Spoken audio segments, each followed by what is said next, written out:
ഇതാണ് കോഴിക്കോട് കല്ലുമ്മക്കായ് കേട്ടോ.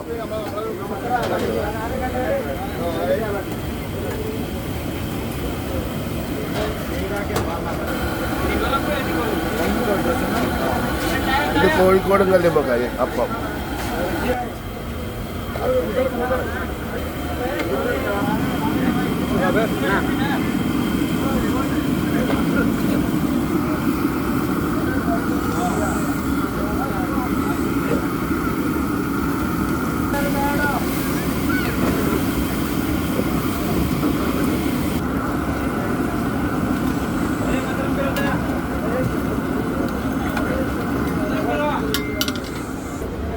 ഞാനിപ്പോൾ ഉള്ളത് കോഴിക്കോട് ബീച്ചിലാണ് കേട്ടോ. ഇത് കോഴിക്കോട് ബീച്ചാണ്. അപ്പോൾ നമ്മൾ കല്ലുമ്മക്കായ് അപ്പത്തിൻ്റെ ഇവിടുത്തെ ഒരു വ്യത്യാസം കാണാൻ വേണ്ടി വന്നതാണ്.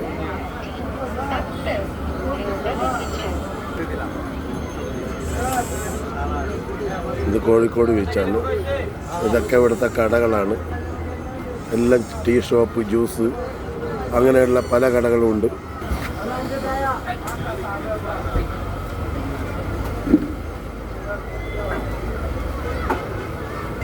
ഇവിടുത്തെ സ്റ്റാളൊക്കെ ഭയങ്കര ക്ലീനാട്ടോ. നല്ല വൃത്തിയും നീറ്റും പരിസരമൊക്കെ നല്ല വൃത്തിയാണ്. ഇതുപോലെ ആയിരിക്കണം എല്ലായിടത്തും.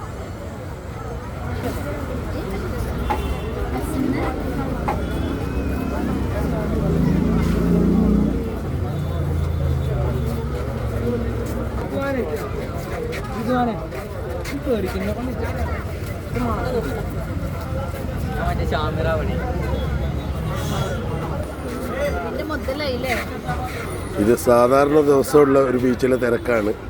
ഞായറാഴ്ചയല്ല, അല്ലാതെ ഒരു അവധി അല്ലാത്ത ദിവസമുള്ള തിരക്ക്. അപ്പോൾ അവധി ദിവസം എന്തായിരിക്കും ഇവിടുത്തെ സ്ഥിതി എന്ന് കണ്ടറിയണം.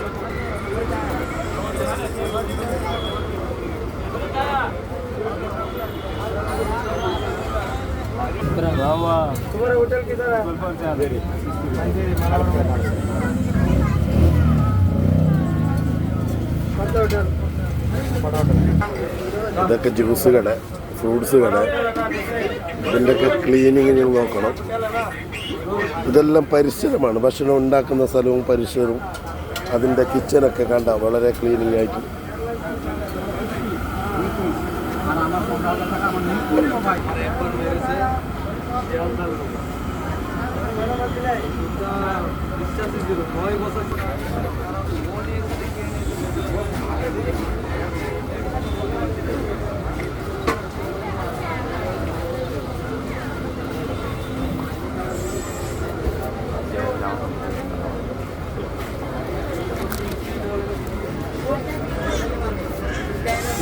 ബിരിയാണി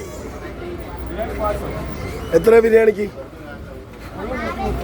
ഫുള്ള് 130. ചിക്കനല്ലേ? ബീഫുണ്ട്.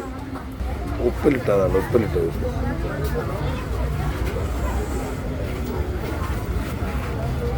ഈ ഭരണിയുടെയൊക്കെ ബോട്ടലിൻ്റെയൊക്കെ ക്ലീനിങ് കണ്ടാൽ ഇതാണ് കോഴിക്കോട് ബീച്ചിൻ്റെ പ്രത്യേകത.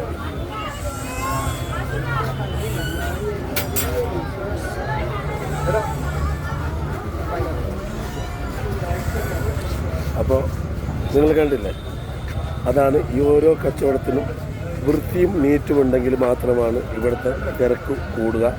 അപ്പോൾ എല്ലാ സ്ഥാപനങ്ങളും വളരെ വൃത്തിയായിരിക്കണം എന്ന് നമുക്ക് നിർബന്ധമുള്ള കാര്യമാണ്. ഓക്കെ, നിങ്ങൾക്ക് ഏവർക്കും നന്ദി അറിയിച്ചുകൊണ്ട് മുബാറക്ക്.